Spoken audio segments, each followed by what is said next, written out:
Welcome back to that handicapping show. I'm Claire Novak, joined by Frank Angst out at Keeneland. A little bit chilly and a little bit rainy here today, but we're going to take a look at the Lexus Raven Run. $250,000 for the 3-year-old filly sprinting here on the dirt, going 7 furlongs. And Frank, this is a race that kind of has everything. Yeah, it has some fillies and mares that have already established themselves with some nice wins earlier this year. And then you also have some fillies and mares that are clearly coming into their own in this fall season, and it'll be interesting to see how they compete with the more established horses here. I see a Todd Pletcher trained starter, I see a California shipper, I see some graded stakes winners, and one horse in particular that I'm interested in is Cassatt.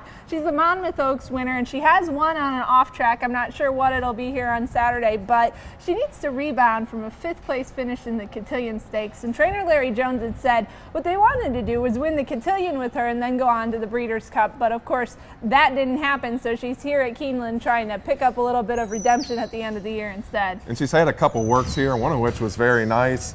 And that's been a decent trend here at Keeneland, horses that have at least worked on this surface before they raced on it.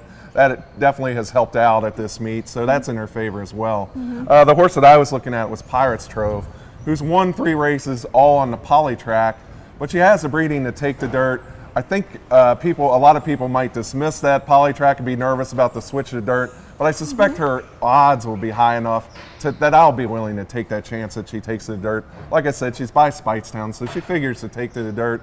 Bred by Windstar, so come back home and maybe she feels herself back in Lexington. $110,000 Keeneland September purchase there with Pirates Trove for Mike Stidham. Another one that, of course, we have to mention is Misbehavior. She's a 120-pound high weight and could be the likely favorite on Saturday. This is a horse who won the Charlestown Oaks in runaway fashion, 9 3/4 lengths. But it seems, you and I were talking earlier, it seems like every time she does win her races, she's on the front end the whole way. I mean, I certainly won't be surprised if she wins this race. Very nice horse. But the times that she has won most of her races have been gate to wire. The times that she's kind of rated in third, she's come up a little short in second generally. That said, those were some tough races that she came up second, so maybe she gets it done here. But I don't think a horse is going gate to wire here.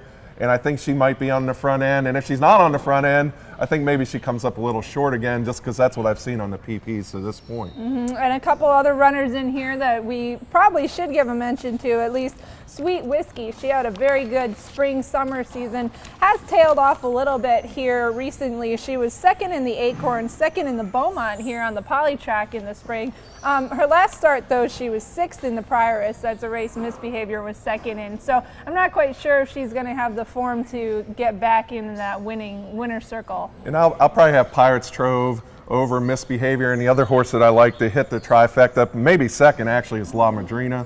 Shug McGahee horse. He hasn't started many horses at this meet, so I think that's kind of a good sign in her favor. He obviously knows what it takes to win at Keeneland, and this horse has come on pretty strongly her last 2 starts. Definitely going in the right direction there. All right, and I'm going to take a look at the California shipper. I'm not sure if it's Bajan or Bahan, but either way, this horse was 3rd in the Santa Anita Oaks behind Fashion Plate and Ria Antonia last time out. And she does have some minor stakes wins earlier in her career, but she's still looking to break through at that graded score. Comes in here for her first start outside of California, so we'll see how she can do. As a writer, Claire, it's mainly right to spell it correctly. We'll let the race callers worry about pronouncing it correctly. That sounds like a good plan to me. Well, Frank and I are headed out to the Breeders' Cup soon, but we will have one more episode here in Lexington next week before we come to you from California with the World Championships. As always, thanks to Briz for the PPs, and thank you for watching the Handicapping Show.